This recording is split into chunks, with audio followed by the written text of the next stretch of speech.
Sciences publiques continue avec un second débat volontairement décalé de l'actualité du jour consacré aux sans-abri en France. Sont-ils toujours plus nombreux? Les promesses politiques de zéro SDF sont-elles impossibles à tenir? Faut-il donner aux maires le pouvoir de réquisitionner les logements vides? Avant de répondre à ces questions, le reportage de Samia Dechir et Fabien Recker sur un phénomène qui prend de l'ampleur, les femmes seules qui dorment à la rue.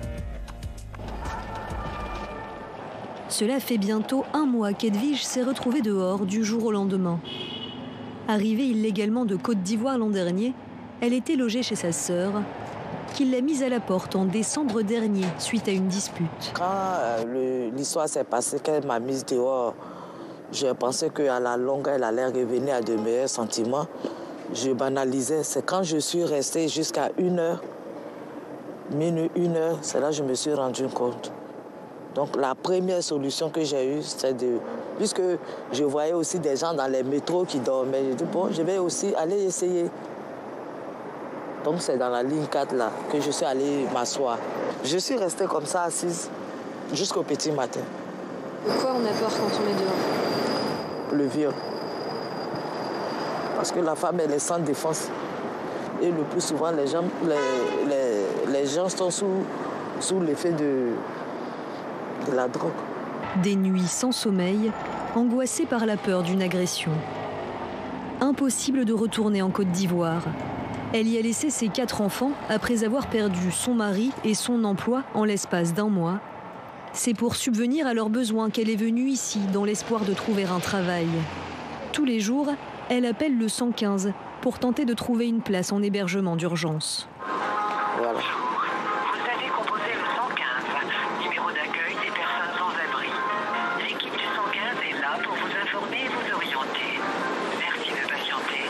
Fait 1 heure sans décrocher, 2 heures sans décrocher. Donc on est obligé de laisser le téléphone comme ça sonner. Parce que tu ne sais pas à quel moment ils vont décrocher. Hier, j'ai eu la chance, vers 9 heures, là, ils ont décroché.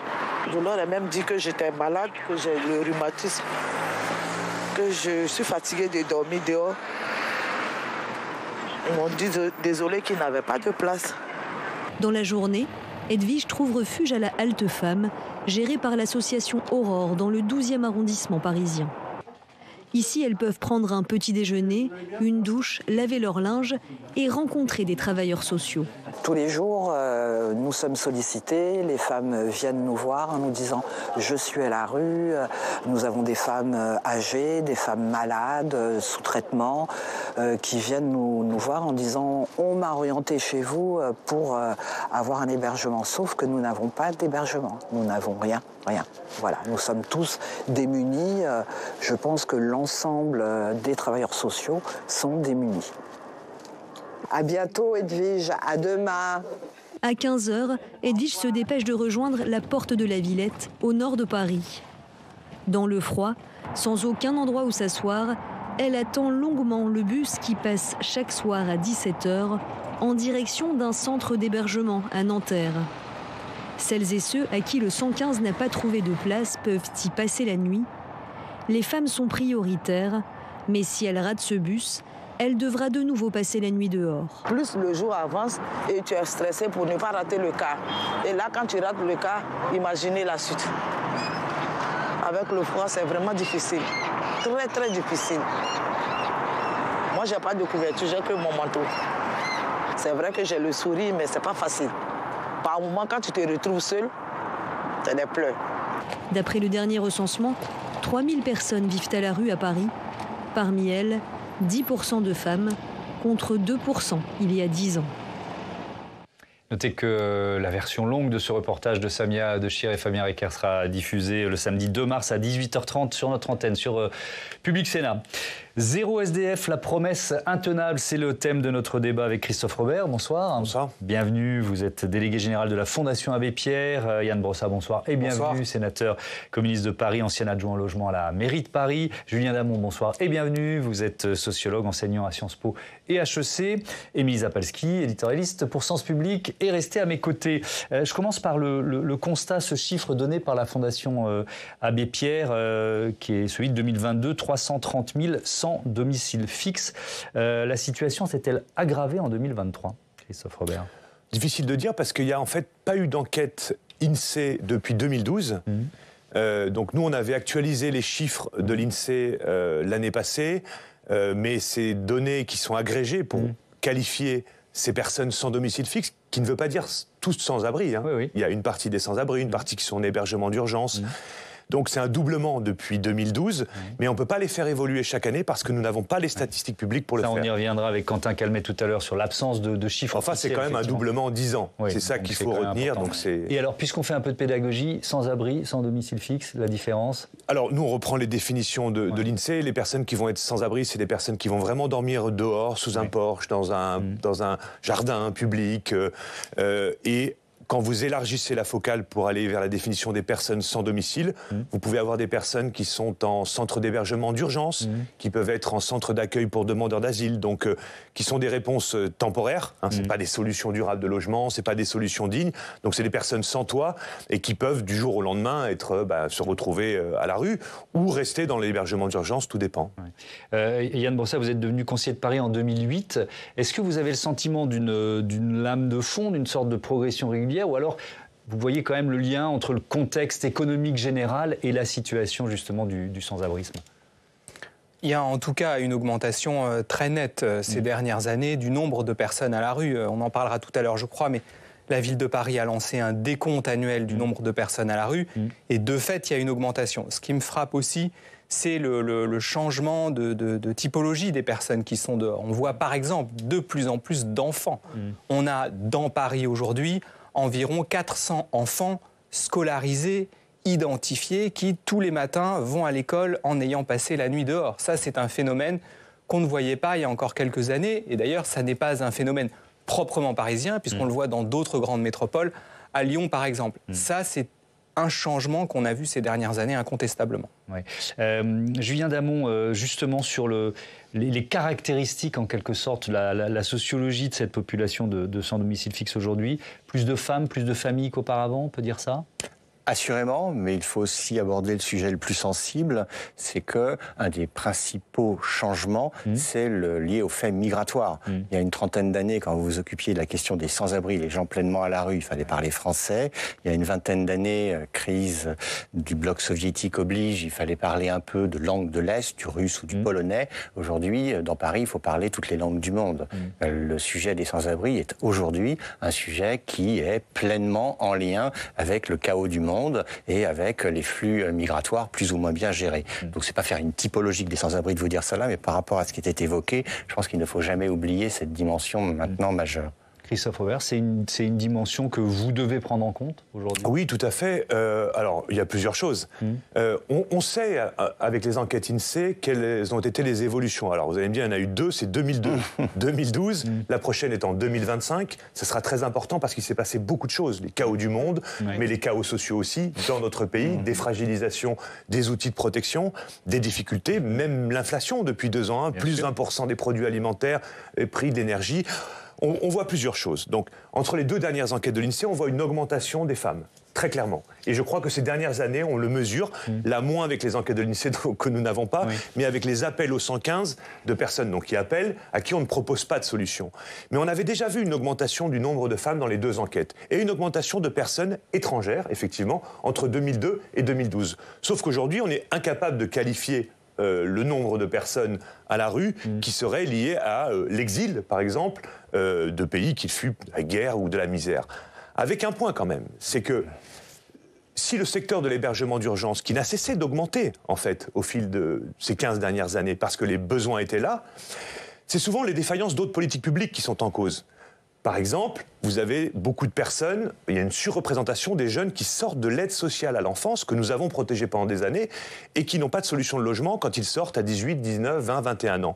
Et puis vous avez, par exemple, aussi sur le fait migratoire, des personnes qui sont en demande d'asile, là je parle de la partie des demandeurs d'asile, qui ne trouvent pas de place en centre d'accueil pour demandeurs d'asile. Alors du coup, ces personnes vont frapper à la porte de l'hébergement d'urgence dit généraliste, si vous voulez. Donc cet espace-là, qu'est l'hébergement d'urgence, qui est le dernier recours pour quelqu'un qui se retrouve à la rue, est aussi le témoin d'un certain nombre de défaillances d'autres politiques publiques. C'est au bout de l'effet domino, en quelque sorte. Complètement. En amont et en aval, les difficultés à sortir vers des solutions plus dignes et durables durable de logement, eh bien, rendu difficile, fait que les personnes y restent. Il me semble que c'est aussi probablement, quand on pourra faire le compte, puisque comme vous dites, c'est pas fait régulièrement, c'est un peu la face cachée du Covid, de la crise Covid, la face cachée de la crise énergétique là, comme si on ne repérait pas, c'est la même chose pour les entreprises qui risquent d'être en difficulté, certaines ou certains artisans ou petits, comme s'il y avait les conséquences qu'on n'a pas forcément vues, parce qu'il y a des gens qui ont été soutenus, d'autres qui n'ont pas pu être soutenus, et certains dont on n'a même pas la trace finalement, et qui peuvent être amenés à des situations très difficiles. Vous parlez des femmes, c'est vrai qu'il y a beaucoup plus de familles qui décrochent, qui sont séparées, et beaucoup plus de conditions très difficiles, et probablement, c'est une espèce de face cachée qu'on risque de découvrir dans les années qui viennent, terribles, avec des situations beaucoup plus dégradées avant ces crises, mais qu'on ne repère pas encore totalement. Oui, alors après, la question de la politique du logement et de la place des sans-abri dans cette politique du logement, on va y consacrer un chapitre important, mais je voudrais rebondir sur ce que vous disiez sur le nombre d'enfants. Vous disiez 400 enfants à Paris. Le chiffre que donne l'UNICEF pour la France, c'est 3000 enfants à la rue, souvent en danger, comme l'explique le directeur adjoint du groupement Abri. On écoute Augustin Malisson. Parfois, certains résidents nous ont même dit oui, j'ai accepté que les enfants aillent dormir avec un monsieur que j'ai croisé pour la nuit, au moins ils ont été au chaud. Et on se pose la question de à quelles conditions, quelle contrepartie, etc. Voilà, ce sont des mises en danger de ces personnes, des dangers de rue, ce qu'on appelle dangers de rue, qui sont évidents et qui sont de plus en plus importants. Je ne vais pas demander une liste, mais les dangers de rue, qu'est-ce qu'il y a derrière cette expression ? Vol, viol, violence, agression. Enfin, la rue est évidemment l'endroit où, pour des enfants, il est absolument indigne de dormir, et pour des adultes, absolument indigne de vivre. Quand on parle de la violence de la rue, c'est que au quotidien, vous avez des personnes qui sont obligées, pour vivre et survivre, d'être au contact avec d'autres personnes qui peuvent chercher à leur piquer leur RSA, à les voler, etc., etc. Donc, la vie à la rue est évidemment la vie la plus dure. Mais je reviens sur votre expérience à la mairie de Paris, parce que quand on est en charge du logement comme vous, vous n'êtes pas resté inerte. Évidemment, une famille avec des enfants, une femme seule avec un enfant, elle est censée être prioritaire sur certaines offres d'hébergement. Comment ça se passe ? Oui, bien sûr. Il y a des priorités. Après, l'hébergement d'urgence, ça reste une compétence de l'État. Oui. Quand on est en présence de familles qui ne sont pas en situation régulière, elles ne peuvent même pas, et ça se comprend, déposer une demande de logement social. Donc, de fait, elles dépendent de l'hébergement. La seule possibilité qu'elles ont, c'est d'être hébergées. Donc, c'est à l'État de le faire. Après, bien sûr qu'il y a des priorités. Simplement, aujourd'hui, on a un hébergement d'urgence qui est tellement saturé qu'on est amené à faire des priorités qui sont parfois ahurissantes, c'est-à-dire considérer qu'un môme de 2 ans est prioritaire par rapport à un môme de 3 ans. On en arrive à faire des arbitrages qui sont proprement effrayants. Et donc tout ça traduit, je trouve, quand même, la crise générale dans laquelle on est, où toute la chaîne de l'hébergement et du logement est aujourd'hui complètement grippée. Les sans domicile fixe dont on parle, alors c'est pas le plus important, mais je pense que pour eux c'est très très important. Ils sont aussi fragilisés, Christophe Robert, par la fin des titres restaurants papier et puis le fait qu'on paye de moins en moins en cash. Est-ce que vous entendez ces retours d'expérience ? Oui, alors on est sur un autre registre que celui dont on est en train de parler, effectivement. C'est la débrouille. C'est une débrouille qui est rendue plus difficile. Oui, non, mais c'est une des difficultés. De la manière que chacun de vos auditeurs peut comprendre que c'est plus difficile de donner un ticket resto à son fils ou à sa fille. Il y a ce risque-là avec la dématérialisation qui est en cours, effectivement. Oui. Julien Damon, c'est marqué ça ? Absolument, c'est-à-dire que là on ne parle pas des sans-abri, on parle des gens qui font la Manche. Et parmi les gens qui font la Manche, il n'y a pas que des sans-abri. Et tous les sans-abri ne font pas la Manche. Vous avez raison, c'est important de le préciser. Mais cette dématérialisation a un impact sur les ressources des gens qui ne peuvent plus recevoir dans leur boîte de camembert ou en tendant la main ou après un petit spectacle ou après une petite œuvre d'art 1 ou 2 euros ou un ticket restaurant, oui, sans que ce soit massif, sans surtout que ce soit mesurable. Une nouvelle fois, c'est quelque chose qui remonte des expériences dont nous font part les gens concernés. concernés. Alors c'est passionnant ce débat parce qu'on parle de politique publique, on va essayer de se poser la question d'une bonne politique publique, sauf que depuis le début, et vous avez commencé par ça, on se dit on n'a pas vraiment des données officielles suffisamment fiables. Je propose à Quentin Calmet de nous rejoindre parce qu'on va expliquer ça en détail, Quentin, et puis peut-être effectivement rentrer dans ce qui a été mis en place à la mairie de Paris. Donc aucune estimation officielle récente du nombre de sans-abri en France. Effectivement, Thomas, pourtant l'INSEE, depuis 2001, l'Institut de statistique, a mis en place une enquête avec des données, des lieux qui accueillent des personnes pour évaluer le nombre de personnes sans domicile fixe. Les dernières données, vous l'évoquiez dans votre première partie du débat, elles datent de 2012. L'INSEE qui estimait alors le nombre de personnes sans domicile fixe à 143 000, des chiffres actualisés, 330 000, a dit la Fondation Abbé Pierre. Mais donc ces données de l'INSEE sont anciennes, la méthode est perfectible et surtout ces chiffres prennent en compte les personnes passées par des centres d'accueil. Il est encore plus difficile, Thomas, de recenser le nombre de personnes qui ne font même pas appel à l'aide sociale, les sans-abri. Le Sénat examine demain une proposition de loi, je crois qu'elle vient du Parti socialiste, pour justement mieux compter le nombre de sans-abri en France. Voilà, l'idée est d'organiser, Thomas, un décompte annuel dans chaque commune de plus de 100 000 habitants en France. Les socialistes s'appuient sur une expérience réalisée à Paris. Depuis 2018, la Nuit de la Solidarité se tient en janvier. 2000 travailleurs sociaux et bénévoles parcourent la capitale pour recenser le nombre de sans-abri dans les rues de Paris. Ils étaient 3000 cet hiver-là, l'hiver 2018. C'est le même chiffre à peu près lors du décompte de janvier 2023. Et puis au-delà d'un chiffrage plus rigoureux, il y a beaucoup d'autres avantages aussi, d'autres intérêts. Oui, 4 objectifs avec ces Nuits de la Solidarité qui sont tenues dans 16 villes de plus de 100 000 habitants l'an dernier. Déjà, il y a le fait de mieux connaître les profils des sans-abri. Les maraudes, elles s'arrêtent pour recueillir des données auprès des sans-abri qui ne dorment pas. Également, le fait de renforcer la visibilité des sans-abri. Également, mobiliser et informer les citoyens et enfin créer une structure d'échange entre les acteurs, État, collectivités, associations. Et cette Nuit de la Solidarité, elle a apporté un certain nombre de détails justement concernant les sans-abri ? Oui, regardez les statistiques recueillies effectivement. Parmi les 3015 personnes sans-abri, 60% sont sans-abri depuis plus d'un an. 77 n'appellent plus le 115. 9% sont des femmes, Thomas. Une information intéressante car à l'INSEE, qui réalisait donc les recensements, on le disait, elle tablait sur 1% de femmes, ce qui montre l'importance de cette initiative pour aussi adapter la politique publique. Le texte examiné en séance demain vise donc à étendre et rendre obligatoire de tels décomptes dans toutes les grandes villes de France, Thomas. Merci beaucoup. On reviendra évidemment sur la question du 115 qui nous semble importante. Yann Brossat, depuis cette première Nuit de la Solidarité, que disent les chiffres en quelque sorte ? Une progression constante, pas constante ? Qu'est-ce que vous pouvez nous dire là-dessus ? Les chiffres disent une augmentation du nombre de personnes à la rue. Ce que je trouve important, c'est que ce sont aussi des décomptes qui nous ont permis d'adapter dans un certain nombre de domaines nos politiques publiques. Par exemple, on évoquait la question des femmes. C'est notamment parce qu'on a organisé la Nuit de la Solidarité qu'on a repéré un nombre en augmentation de femmes à la rue, qu'on a ouvert, par exemple, en partenariat avec l'État, des haltes de nuit spécifiquement dédiées aux femmes, y compris d'ailleurs au sein même de l'hôtel de ville et dans plusieurs mairies d'arrondissement. On l'a vu d'ailleurs dans votre reportage dans le 12e arrondissement de Paris.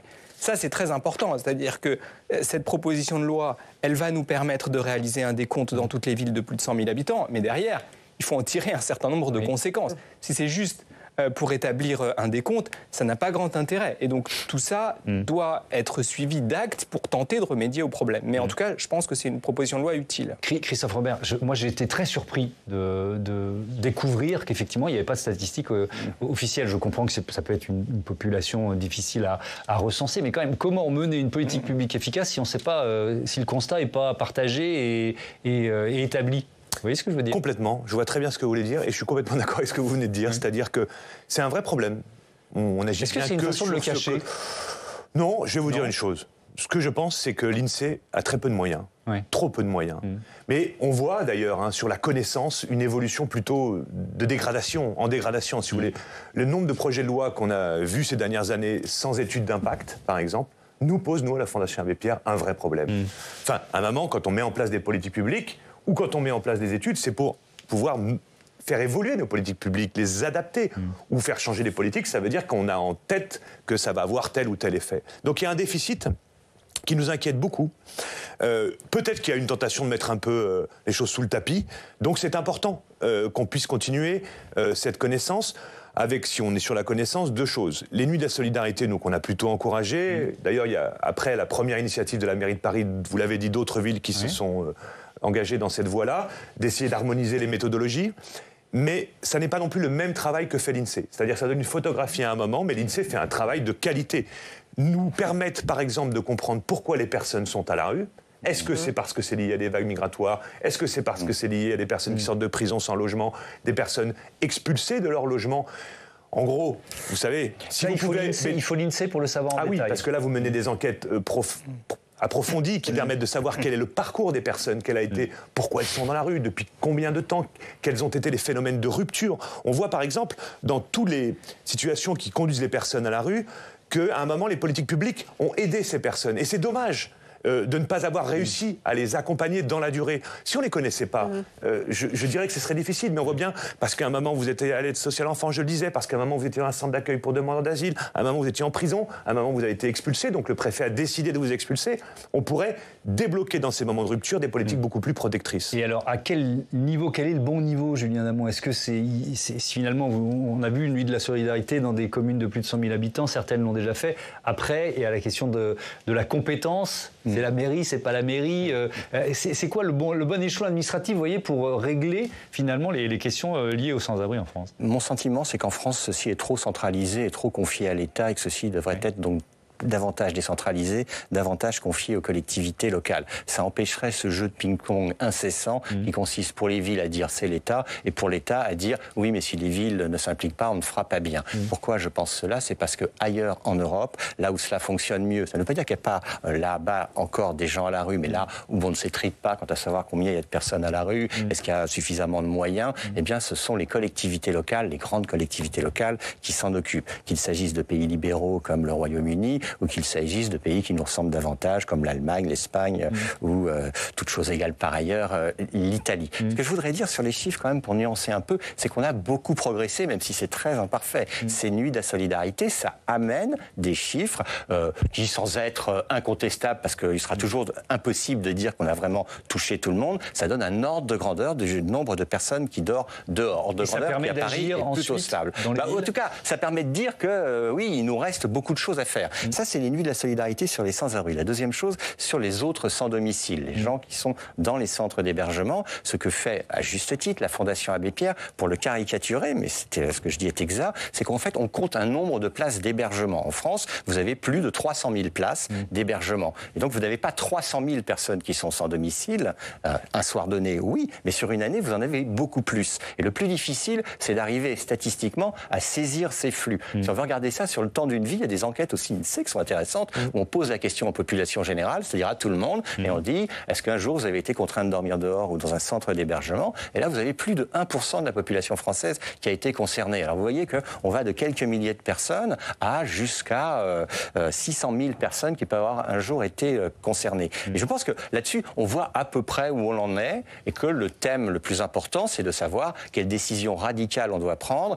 pour que ce système fonctionne mieux. Une décision radicale, à mon avis, ça porte sur les sans-papiers, parce qu'on peut se cacher derrière nos doigts, nos oreilles, tout ce que l'on veut. Ce sujet est majeur. Vous avez dans les centres d'hébergement une d'urgence, et pas dans les centres d'hébergement et de réinsertion sociale, une majorité de personnes qui sont, pour le dire diplomatiquement, en délicatesse avec le droit de séjour. Si vous ne traitez pas le sujet des sans-papiers, vous continuerez à mettre de l'argent dans les machines et ça ne marchera pas. Yann Mossa, votre avis là-dessus? C'est vrai, c'est un constat que je ne peux que partager. Vous allez aujourd'hui dans un centre d'hébergement, ça m'est arrivé il y a quelques mois, ça m'a frappé, chez moi dans le 18e arrondissement de Paris. Vous rentrez, vous avez effectivement beaucoup de personnes qui n'ont pas de papier, des personnes qui n'ont pas de papier et qui travaillent. Vous verriez le nombre de sacs à dos, Deliveroo et Uber Eats à l'entrée du centre d'hébergement, c'est hallucinant. Donc on a affaire à des gens qui sont effectivement sans papier, qui travaillent, qui ne seront en réalité jamais expulsés. Et donc on est dans une logique absurde, puisque de fait, ils scotchent des places d'hébergement, ils n'ont même pas la possibilité de déposer une demande de logement social. C'est aussi ce qui fait que, moi j'ai estimé, dans le cadre du débat sur le projet de loi immigration, qu'il fallait permettre à ces personnes d'avoir accès à des papiers, ce qui permettrait justement de créer une fluidité. Ils ont accès au logement social, ils quittent le centre d'hébergement. Mais là, de fait, le seul choix qui se présente à ces personnes-là, c'est soit la rue, soit le centre d'hébergement. C'est évidemment pas tenable.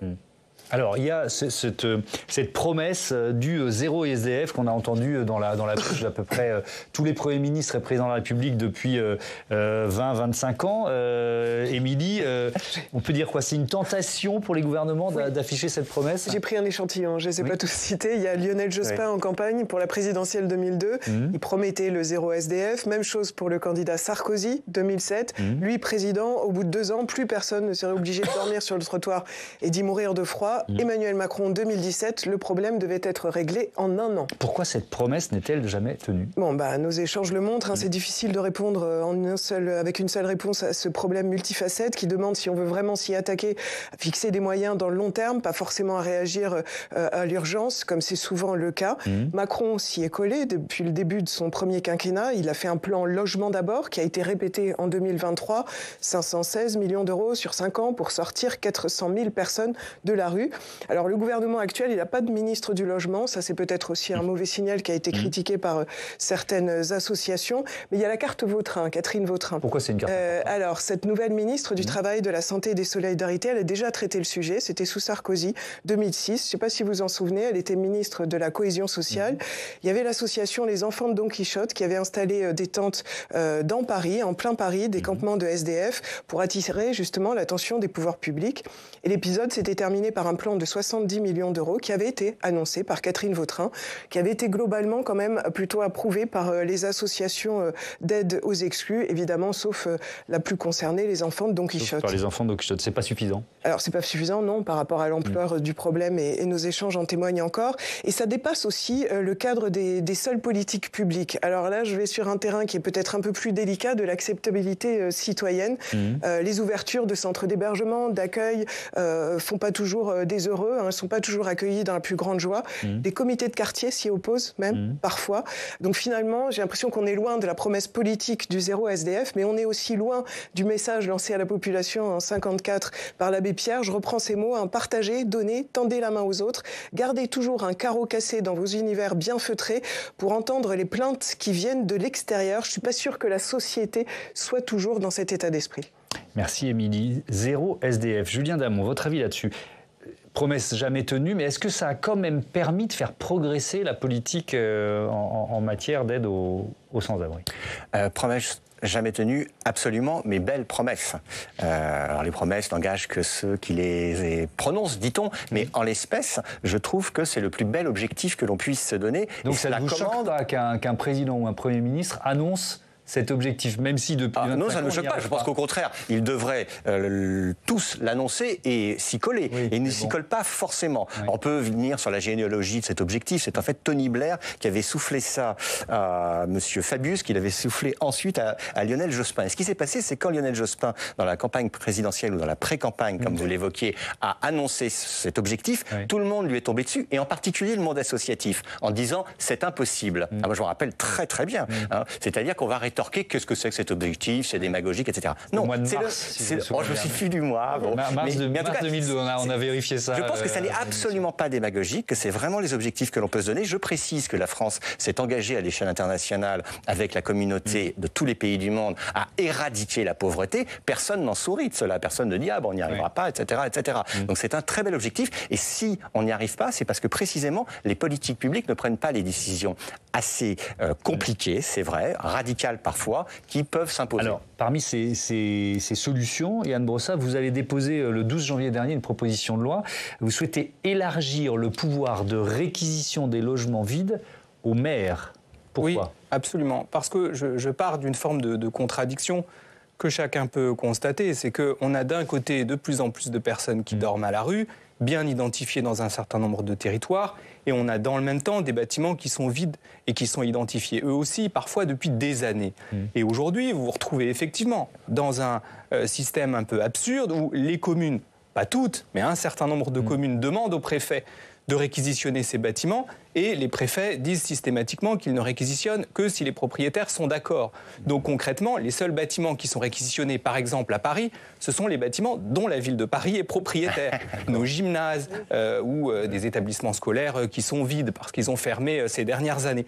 Et donc, c'est quand même un peu frustrant quand on est élu local d'être dans cette situation-là. Et donc ce que je dis, c'est que si l'État ne souhaite pas le faire, qu'il donne au moins la possibilité aux maires de le faire eux-mêmes. Je pense que ça ira plus vite. En tout cas, ça ne pourra pas aller plus lentement qu'aujourd'hui, puisque concrètement, il ne se passe pas grand-chose de ce côté-là. Je ne dis pas que la réquisition est la solution à tous les problèmes du mal-logement. Bien sûr. Mais je dis que c'est dans la gamme des possibilités qui se présentent aux collectivités, ça serait une solution supplémentaire. Alors après, dans une société française où je crois qu'il y a 6 Français, 6 ménages sur 10 qui sont propriétaires, le mot-clé réquisition, tout de suite, ça fait figure d'épouvantail quand même. C'est la raison pour laquelle je parlais de bâtiments vacants. Je ne parlais pas d'un logement vide dans une copropriété ou d'une résidence secondaire dans une copro. Quand vous avez un hôtel vide, parfois depuis des années, c'est vrai que ça interroge. Christophe Robert, votre avis là-dessus? Ça serait un bon levier? Oui, mon avis, juste si vous permettez, c'est que si ce bel objectif de 0 SDF et qui doit être prolongé, je pense que la nation doit le porter collectivement, mais ne pas se tromper. C'est pas en ouvrant toujours plus de places d'hébergement d'urgence qu'on va régler le problème. C'est ce qu'on est en train de se dire. Oui, il y a beaucoup d'autres questions. Il y a beaucoup d'effets dominos dont on parlait tout à l'heure. Absolument, mais je prends l'exemple quand même. Effectivement, si on accordait des titres de séjour à des personnes qui travaillent, dont les enfants sont à l'école, qui cotisent et qui pourraient candidater au logement social, on libérerait une partie et on laisserait la place pour tous ceux qui sont à la rue. Parce qu'on ne peut pas laisser les gens comme ça à la rue. Mais ce n'est pas seulement ce vecteur-là qui pourrait être utilisé. Il y a aujourd'hui, à Paris, comme à Lyon ou à Marseille, dans l'hébergement d'urgence, des personnes qui ont une demande de logement social en bonne et due forme et qui, faute d'offres de logements disponibles, parce qu'on a beaucoup baissé la production de logements sociaux, parce que les APL sont moins performantes, parce qu'il y a eu des économies qui ont été faites pendant 6 ans sur ces 2 leviers de la protection sociale, ont plus de difficultés à sortir vers le logement. La réquisition, comme l'a dit Yann Brossat, est un outil parmi d'autres. Mais qu'est-ce qu'on demande aujourd'hui? Le ministre du Logement, qui était encore en place il y a 10 jours, Patrice Vergrit, avait annoncé 120 millions d'euros supplémentaires pour répondre aux besoins des personnes à la rue. Bonne nouvelle. Sauf qu'il ne suffit pas d'avoir une ligne dans le ministère du Logement ou au budget pour que les choses se fassent. Nous, ce qu'on a demandé, c'est des cellules d'urgence pilotées par les préfets pour identifier tous les bâtiments vides, les lycées, les collèges, éventuellement des bureaux disponibles, pour les aménager très rapidement et mettre les personnes à l'abri. Ça ne réglera pas le problème durablement, mais là, les personnes sont à la rue, il faut les mettre à l'abri. Et puis après, voir avec elles où est-ce qu'elles en sont, qu'est-ce qui se passe, pourquoi elles sont là, ces familles, entrer dans leur histoire.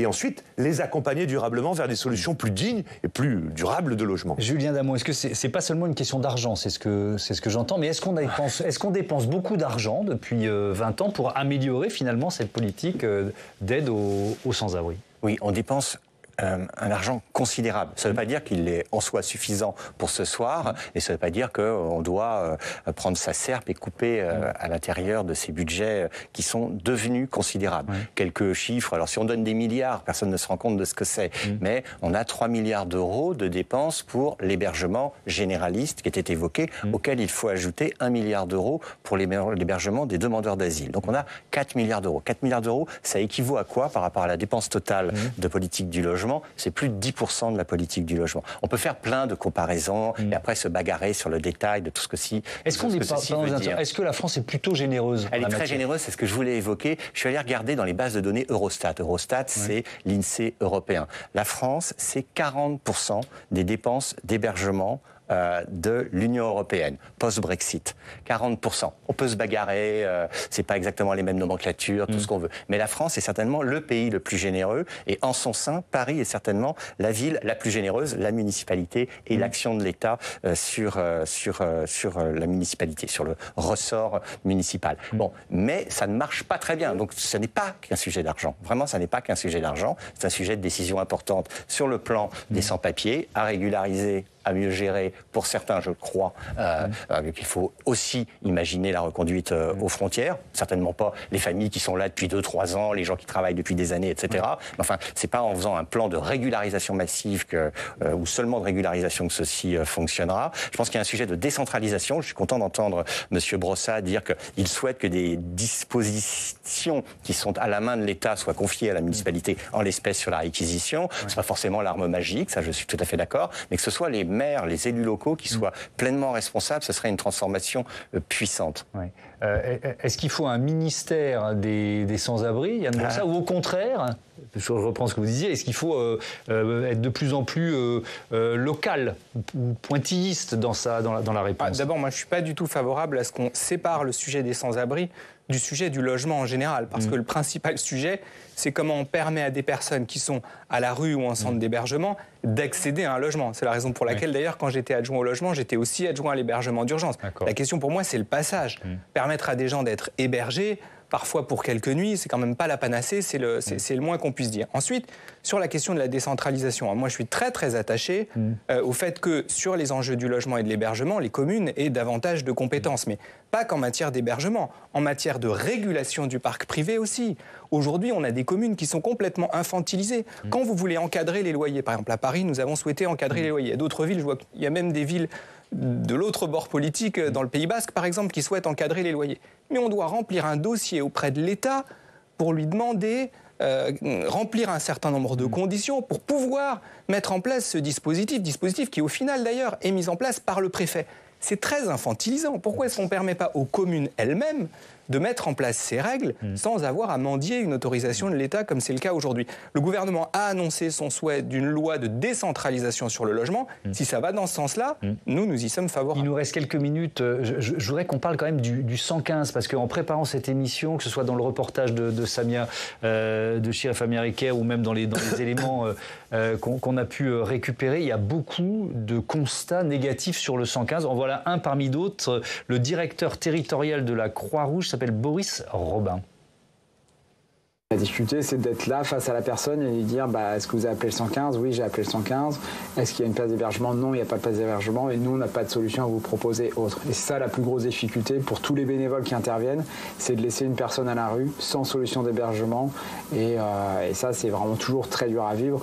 C'est pour ça qu'on fait toujours le point avec les bénévoles en fin de maraude. On fait un débrief de façon à pouvoir essayer de se dire on a quand même fait quelque chose, on est quand même allé voir la personne, on a quand même fait attention à elle, on a quand même gardé cette personne dans cet esprit de société, voilà. Donc on a toujours cet esprit-là, mais ça reste toujours le plus dur, c'est de laisser quelqu'un dehors. Christophe Robert, est-ce que le 115 ne répond plus ? En tout cas, il ne répond pas à tout le monde. En octobre, on était à 8000 personnes qui appellent le 115, qui ne se voient proposer aucune solution le soir venu, d'hébergement d'urgence même pour une nuit, dont 3000 enfants, c'est les chiffres que vous rappelez tout à l'heure. Il y a eu quelques places qui ont été ouvertes en France depuis, donc ça a un petit peu baissé, mais on sait que dès que les beaux jours vont revenir, ça va remonter. Ça crée, mais vous l'avez dit dans votre sujet, c'était pointé dans votre sujet, alors ça crée une souffrance terrible. Vous savez, tout le travail social, toute l'action sociale, c'est-à-dire il y a la souffrance des personnes qui appellent, évidemment, et puis il y a tous ceux qui accompagnent. En disant, mais nous, on n'a pas fait ça pour ça. Vous avez aujourd'hui 2,4 millions de demandeurs de logements sociaux. On n'a jamais aussi peu attribué de logements sociaux que ces dernières années. Pour plein de raisons, il faudrait faire 2 émissions sur le sujet. Mais évidemment, le 115, c'est la conséquence, si vous voulez. Vous voyez ce que je veux dire ? Parce que c'est au bout de la chaîne, en quelque sorte. Et donc, les appelants du 115, ou ceux qui font les maraudes qui appellent les 115, ou d'ailleurs les citoyens, parce qu'on dit aux citoyens, n'hésitez pas, si vous voyez quelqu'un en situation de fragilité, d'appeler le 115. Mais faites l'exercice. Faites l'exercice. Vous allez être là pendant 2 heures, pendant 3 heures, et pour les raisons de hiérarchisation, encore une fois, bien normal aussi. Alors, les enfants de moins de 5 ans, non, oui, plus. Une femme enceinte de plus de 6 ans, non. Enfin, je veux dire, c'est totalement indigne. On a des familles qui passent 2 heures au téléphone pour s'entendre répondre « Ah ben non, votre enfant est un tout petit peu trop vieux ». Et puis, ce que je voulais dire, c'est qu'il y a des profils qui savent très bien que, de toute façon, ils seront les derniers servis. L'exemple type, c'est l'homme seul. Et quand vous l'avez indiqué à la Nuit de la Solidarité à Paris, vous voyez 77% des gens qui disent qu'ils n'appellent même plus le 115.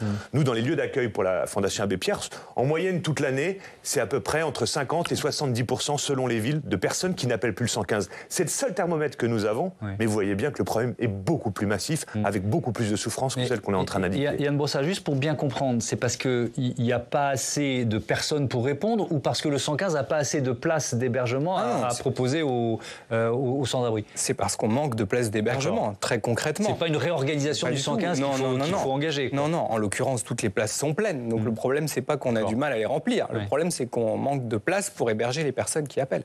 D'accord. Votre avis là-dessus, Julien Damon? Est-ce qu'il faut... Alors, c'est quoi? C'est ouvrir des places d'hébergement pour que le 115 soit plus efficace? Évidemment, dit comme ça a l'air très facile, sauf que ça n'est pas si simple. Moi, je suis adepte, et c'est facile dans ma position, parce que je ne suis pas aux affaires, de solutions radicales. Je pense qu'il faut supprimer le 115. Boum, je vais me faire gronder. Pourquoi? Le 115 a été créé il y a un quart de siècle à peu près pour justement que la population puisse signaler la présence de personnes personnes à la rue. Et à l'époque, c'était plutôt ce profil de messieurs abîmés par l'existence seuls. Ça n'a pas fonctionné. Globalement, ça a dérivé pour devenir ce que c'est aujourd'hui, c'est-à-dire un système qui ne fonctionne pas, on est d'accord pour dire que ça ne fonctionne pas, de réservation hôtelière. Parce que ce dont nous sommes en train de parler, c'est de l'attribution de places dans des hôtels financés par l'État pour des familles, pour des personnes isolées qui n'ont pas de place ailleurs.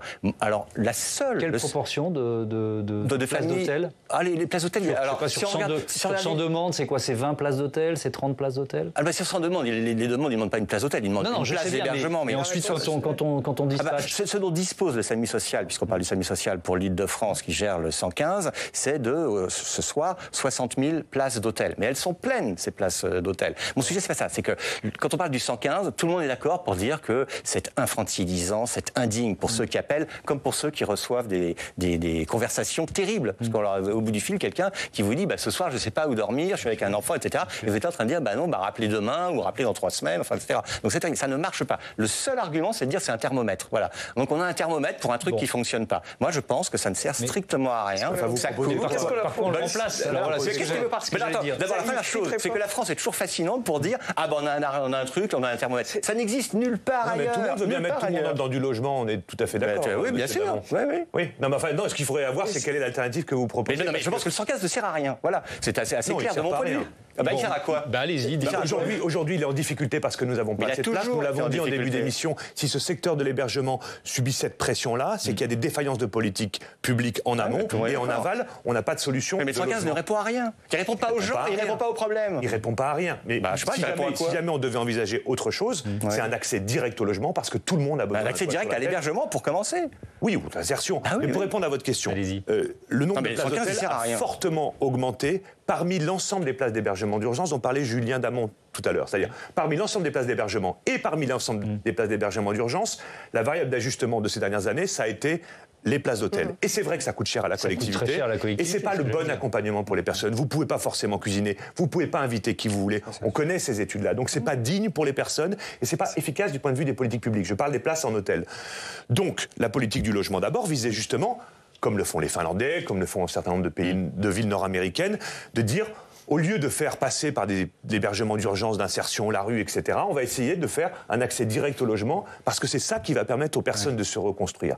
Mais là, il faudra faire une émission sur les politiques du logement. Moi, j'ai l'impression qu'il faut revenir aussi au parcours individuel, parce que là, on a l'impression qu'avec ces objectifs de zéro SDF et cette progression, on a l'impression qu'on est blasé, que les sociétés modernes fabriquent ça, et que, moi, excusez-moi, mais un enfant dehors, je suis peut-être maman et ça me touche, ou une femme dehors dans des situations, et on a l'impression que c'est pas grave, on n'y arrive pas bien, il y a beaucoup de choses à travailler, mais bon, de toute façon, ça augmente et on a toujours des promesses et ça marche toujours.